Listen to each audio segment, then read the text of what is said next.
Well, Megan 2.0 was interesting.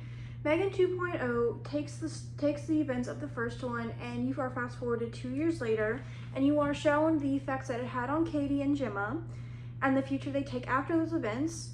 But when a new evil named Amelia arises, they are forced to reawaken Megan to her former self to fight off the other evil.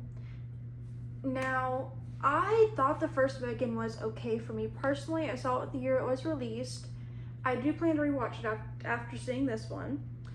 So going in, I was not expecting the complete genre shift. I did see a few ads online, but I did miss the trailer. I don't know how, but I did. But with that being said, let's talk about some pros. And the first pro I want to give Megan 2.0 is I actually liked Katie and Gemma more in this movie than I did the first one.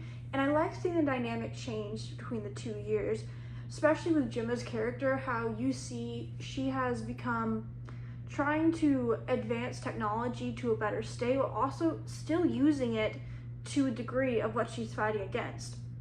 And I actually like that. As well as I like Katie's her relationship, where Katie still does use technology, but you see scenes of her taking a more hands-on approach and just trying to be a better parent. And I actually like that you see that more in this one. I also felt like it was more believable that they were related in this one.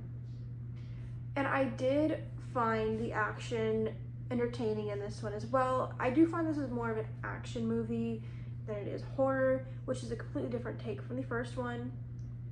But that's really it with my positives, because I have a good amount of mix. And the first mix I want to give it here is the comedy. About half of the comedy, a little over half, worked for me. There were some moments I did cringe that completely did not work for me. There is a dance sequence that I'm like, I didn't really care for, but there were some funny moments where me in the theater did laugh.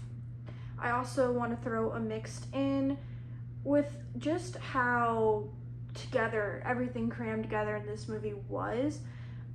It was entertaining enough for me, but I'm of the generation, I'm 20, so I am between the too young and just the right age group for this type of movie, and that's more or less why I feel more mixed opinions on it.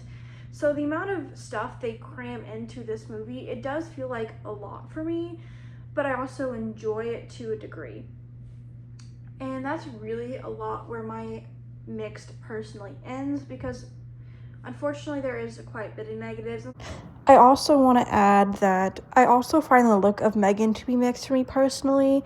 I didn't mind some looks, but that look with the hair and the pink, I really was not a big fan of. First negative is going to be the runtime for me. This movie ran 2 hours long, and that is a long time for a movie, especially an action movie like this.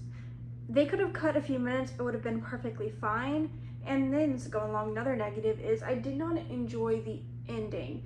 I understand what they were trying to do, because I'm pretty sure we're gonna get a Megan 3.0 or something in 2 years or next year, I'm not quite sure. But I didn't really enjoy that, because the way they set up what was going to happen eventually, what would actually stop them, only stopped one apparently, so that doesn't really make fully sense to me. And the more I can't really wrap my head around how that works. Overall, the ending and just really the length time was not a good one for this movie. It could have been shorter and it would have been better for me. And also a little bit of the commentary is lost in this movie as well, because the first one was making commentary, and for the most part I thought it was done fine, but with the amount of stuff that goes on in this movie, it kind of gets lost along the way. But really with that, let's talk about some spoilers really. And the first one really is the evil, where you are introduced to Gemma's, from what I understand, boyfriend or partner, and he was the evil behind it all. I didn't really realize it until a little before it got revealed, and I thought that was okay. I thought that was fine, especially with how they got to the lab. I thought that kind of worked well with this movie. And I also really just found his whole character to kind of obvious now looking back on it. I also did find that the characters of the connection Amelia and Megan have with the program and how it all works together, I did find that interesting, But that's really kind of my little discussion part of this video, because I feel like this is a pretty straightforward movie to a degree. I also want to go back to harp on the ending a little bit here. I don't like when movies have that kind of ending where, oh no, it's ending, the character's dead, and they just have that last moment of, oh, they're back at the end of the movie. And this movie did that with Megan on her computer screen correcting something. Was not a big fan of that. But overall, I do think that this is a decent enough movie. It is a complete genre shift from the first one for me. So I would say it is a decent movie for me, and I would watch it again, but not regularly.